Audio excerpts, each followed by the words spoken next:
Okay. So, what's your name? It's Harley, but I tell everybody it's Haley. Haley. Okay. So, what would you like me to call you? You can call me Harley. Harley? Uh-huh. Okay. You want to tell me where you're from? Vermont. And how old are you? I just turned 30. Just turned 30. Okay. Mm-hmm. How long have you been on the streets of Philadelphia for? Philadelphia for like a year, a little over, maybe 2 years. Like May 2021. Okay. That's when you got to Philly. Around then. All right. Might have been like a month or so after. I've lost track of time. Yeah, it kind of happens. It can happen when you're on a run. Yeah. So before Philly, you were telling me off air you were in New York. That's where things kind of went south. Yeah. So I went to New York, got in a fight with my homegirl. She left me in Yonkers. Okay. So I called this guy and I was like, I'm in New York, because he's from New York. And he was like, well, I'm in Vermont. And I was like, oh shit. And he was like, let me call my homeboy and have him come pick you up. So he calls his friend. His friend doesn't get there till 11 o'clock at night. I fall asleep in dude's car, wake up in Scranton, Pennsylvania. Oh shit. The dude tried to pimp me out, and he was the bad kind of pimp, which there are good pimps and bad pimps. And he, like, down to, like, telling me when I could take my purse out of the house or not. That's a really controlling fella. So I tried to sneak out when he's in the shower, but I dropped my suitcase going out the door. Mm-hmm. And so he started chasing me. I jumped into the car with this, like, Mexican guy. The pimp guy was chasing us in the car. So the Mexican guy pulls up to the police. I said, I don't fuck with the police. So wherever you're going, drive there because I'm coming with you. Okay, 1 second. I keep the car on so you guys can stay warm. Yeah.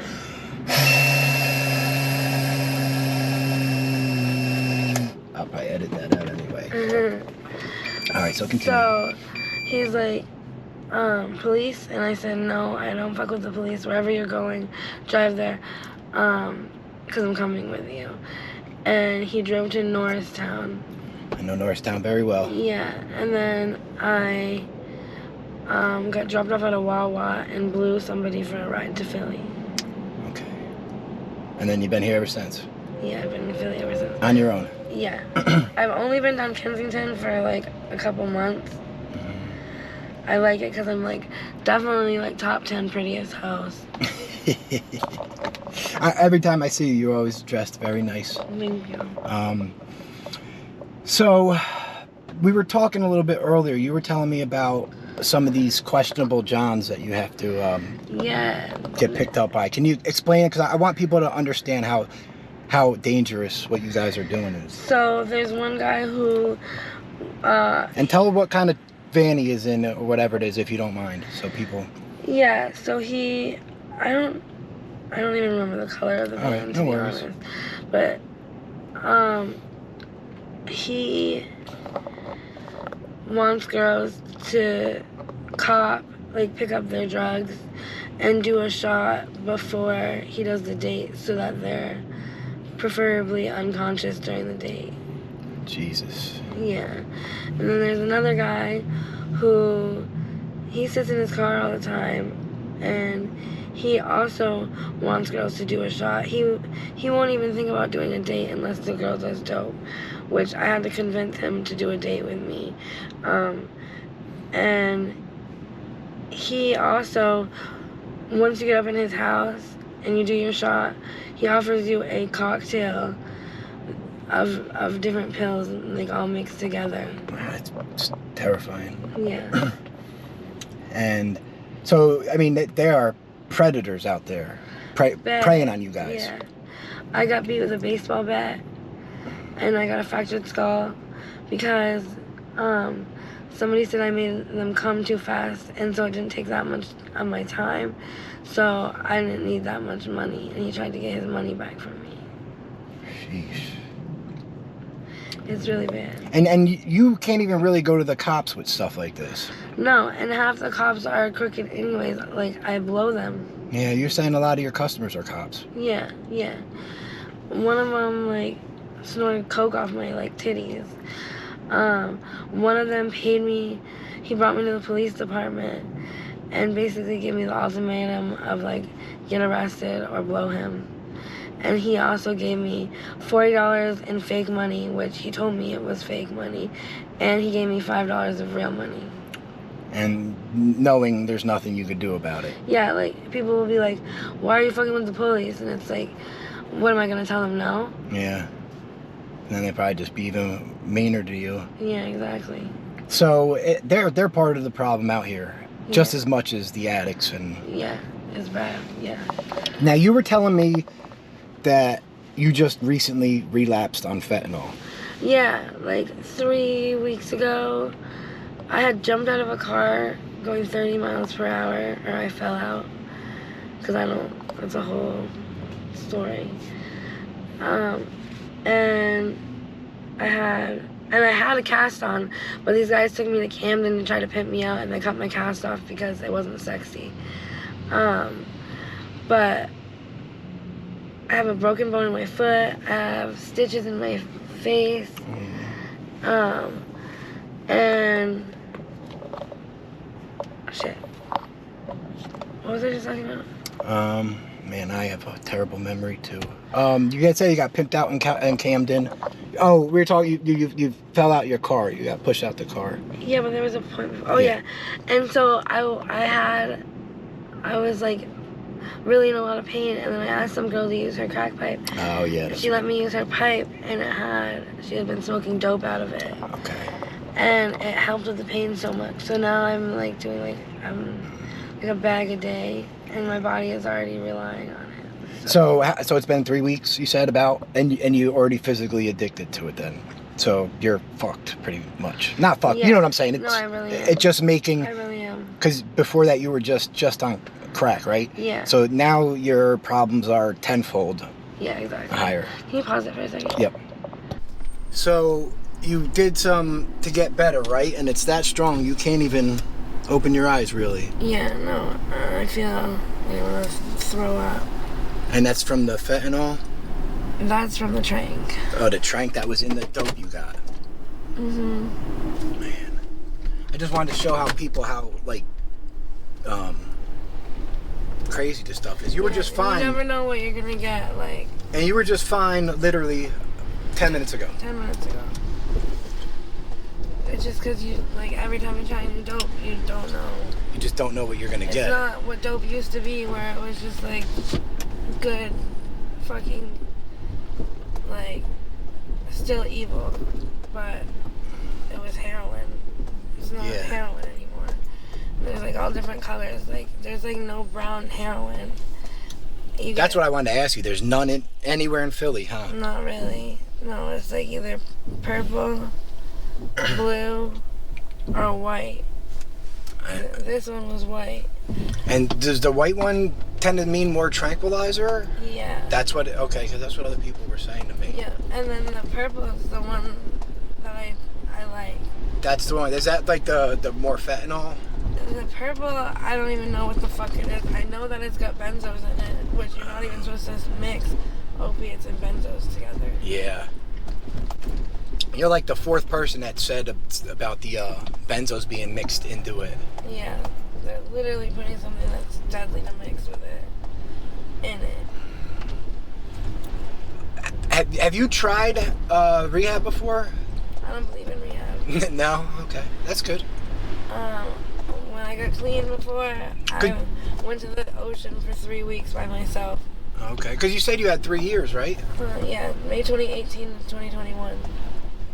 And you had a pretty tragic thing that caused you to relapse, huh? Yeah, I lost my son, my dogs, and my man all in a month. Man, losing a son's got to be tough. Mhm. And then you said you were.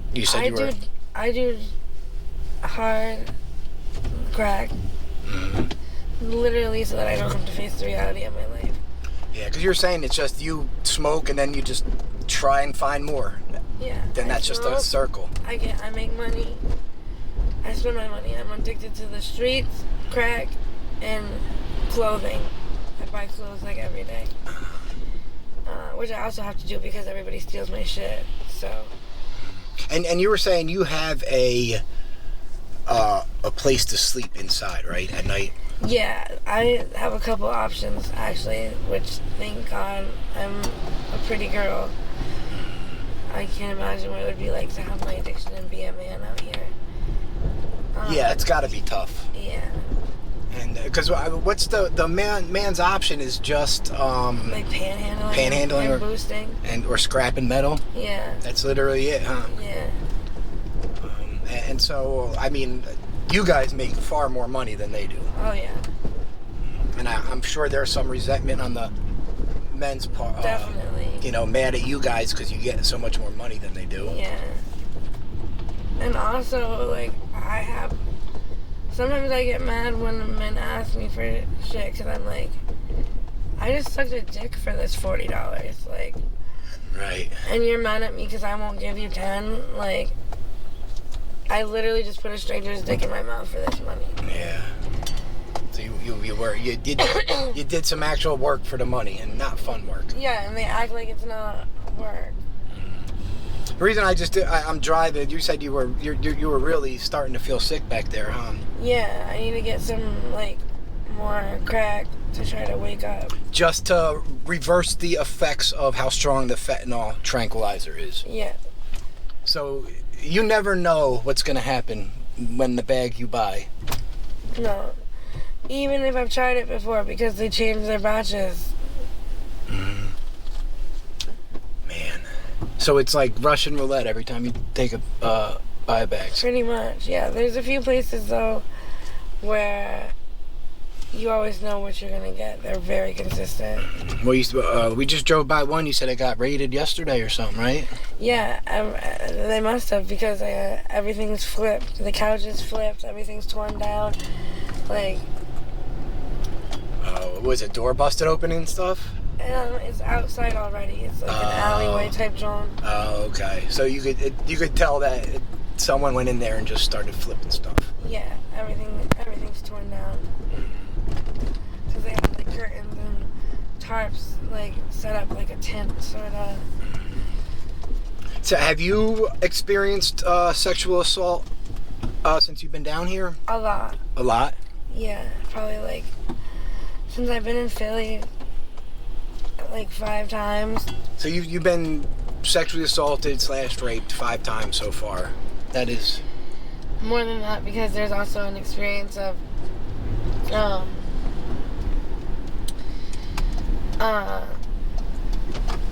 take a bite.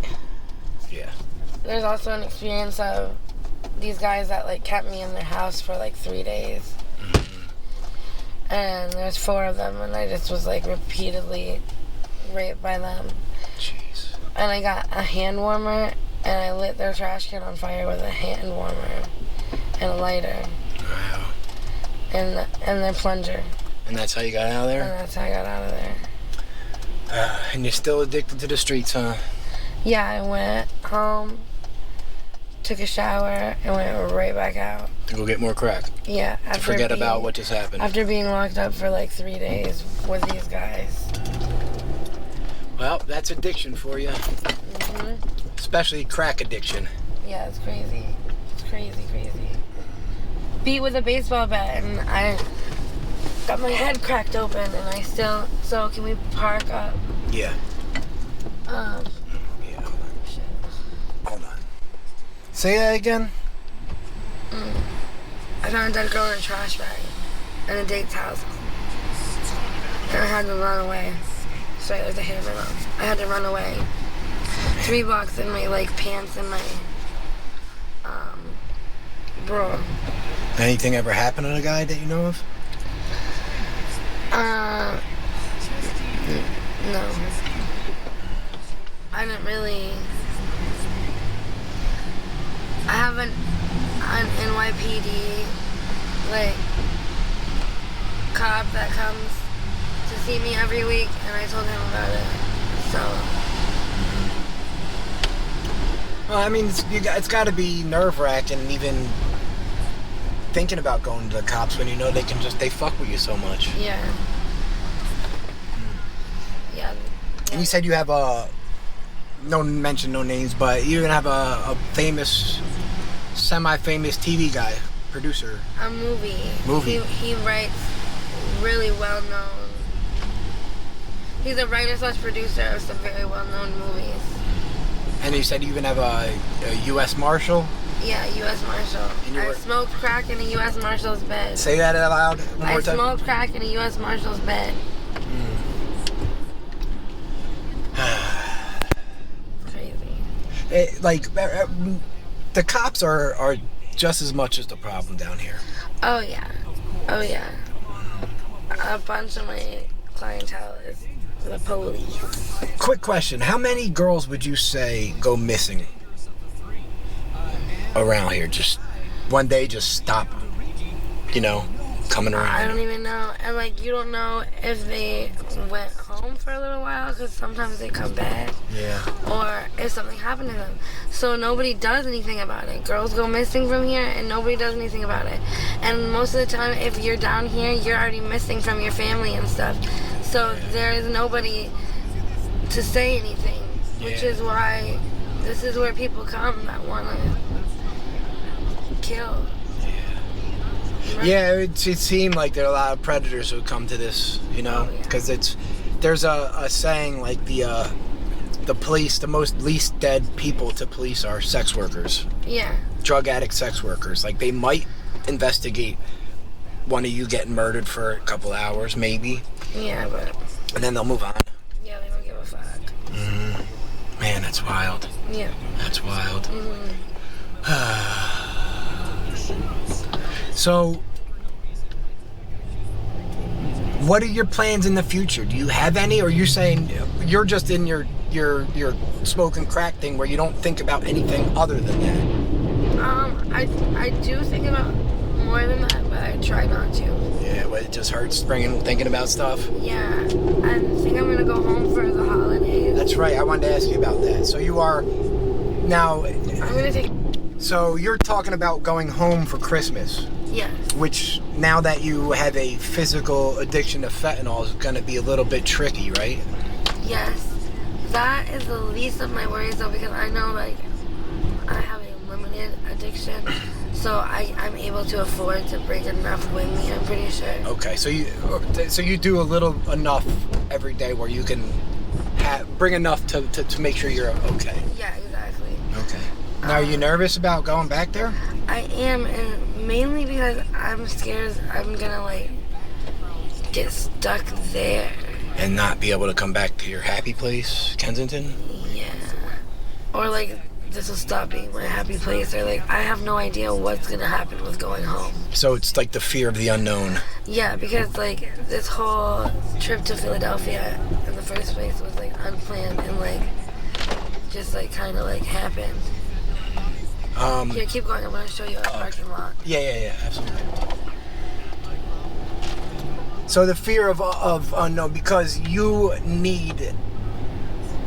I like how easy it is here. Yeah. And you you can literally walk out your door anytime you want and just get any drug you want. Yeah, I can barely make 2 blocks without getting picked up. Mm-hmm. So... Getting to John's isn't ever a problem. No, not really. So the money part is never a problem for you. Not really. And the supply is never a problem because you're in the largest Kensington. open air. I say it's drug market Disney World for drug addicts. It is. There's a boy on every corner. Take this left. Okay. Now you were saying a lot of the dealers are even becoming users. Mm-hmm. Half the time, you don't know if you're walking up to. Can you go around right here? We're up here? Yeah, that's more private. If you want to. This is good. Half the time you don't know if you're walking up to a dealer or a user. You'll walk up to a dude and he'll have a needle hanging out of his neck. And not to mention, but like you can drive through these streets and see. There's a reason they call it Zombieland. Everybody looks half dead. Yeah.